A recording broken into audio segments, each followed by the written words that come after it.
జగన్మోహన్ రెడ్డి గారి నిన్నటి ప్రెస్ మీట్లో చంద్రబాబు నాయుడు యొక్క ప్రభుత్వాన్ని మొన్న కాగ్ రిపోర్ట్ ఏ విధంగా కడిగి పారేసిందో అంత ఎత్తున అంతకు మించి జగన్మోహన్ రెడ్డి గారు with proofs and data evidence తోటి చంద్రబాబు నాయుడు యొక్క ఆర్థిక విధ్వంసాన్ని కడిగి పారేసిండు.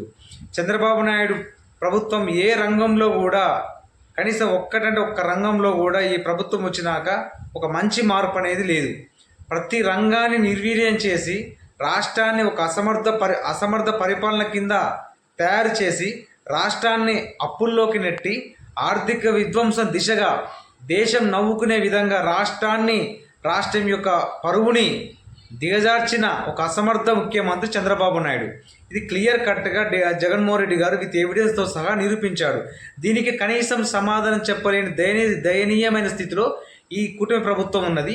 ఇప్పటికైనా జగన్మోహన్ రెడ్డి గారు అడిగిన ప్రతి అంశం విద్య కానీ, వైద్యం కానీ, వ్యవసాయం కానీ, పారిశ్రామిక కానీ, తలసరి ఆదాయం కానీ, ఇలా ఏ విషయంలో కూడా తిరుపతి లడ్డూ కానీ ఏ విషయంలో కూడా ఒక్కటంటే ఒక్కటైనా మీరు విత్ ఆధారాలతో సహా జగన్మోహన్ రెడ్డి గారు మీరు చెప్పింది తప్పు అని మీరు నిరూపించగలరా? దీన్నే జగన్మోహన్ రెడ్డి గారు ప్రతి ప్రెస్ మీట్లో ఓపెన్ ఛాలెంజ్ చేసి చెప్పి మరి కూటమి ప్రభుత్వాన్ని అడుగుతున్నాడు. దీనికి సమాధానం చెప్పే ధైర్యం, దమ్ము చంద్రబాబు నాయుడు ప్రభుత్వానికి ఉందా లేదో మీరు ఆలోచించుకోవాలి.